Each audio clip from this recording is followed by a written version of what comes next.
برضه زي ما هو، دي المهنيه. احنا عايزين نشوف اهو، ده واحد اهو، ده واحد، ده هوا ولا ده اللي اهو، ده اللي بدأ. بصوا حضراتكم اتفرجوا، اتفرجوا حضراتكم. خد بالك الازاز اللي اتكسر من فوق من الداخل، فيتنطر الريش بتاع الازاز على بره. حد بقى طبعا من بره رد.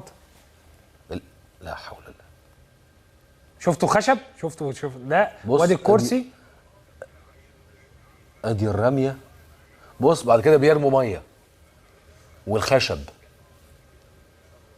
بالظبط. ده ليه بنعيد عرضه بقى للمره الرابعه او الخامسه؟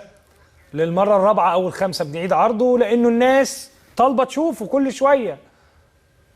الناس طالبه تشوفه كل شويه، تليفونات ورسائل وعلى تويتر وعلى فيسبوك وعلى الموبايل وكل حاجه، الناس طالبه تشوف كل شويه.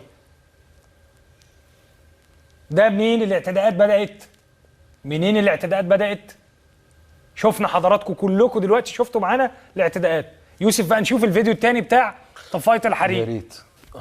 هتلاقي دلوقتي بنحضره علشان برضو ان احنا نقدر نعيده قدام حضراتكم مره تانية.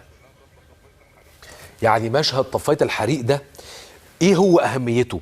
خد بالك انه كيفيه صناعه الكذبه، انه الجماعه وهي تصنع الكذبه، وابناء للاسف الشديد هذه الجماعه وهم يشاركون في صنع الكذبه، هو عاوز يدي الفرصه للقناه بتاعت الجزيره انها تروج لشيء ما.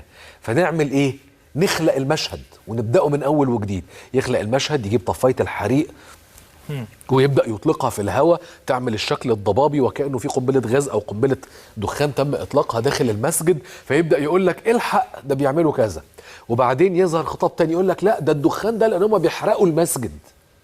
فكويس جدا انه، وده هنا برضو بيعكس شكل من اشكال ايه، هقول جهل ام عبط ام انه غباء من داخل هذه الجماعه. يعني هم مش قادرين يعوا او يستوعبوا انه في ناس اكيد بتصور ده من بره حدود المسجد، من بره البوابه.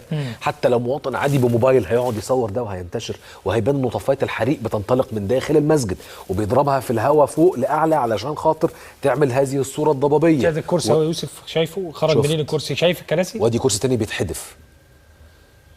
دي ممتلكات. دي بقى ايه؟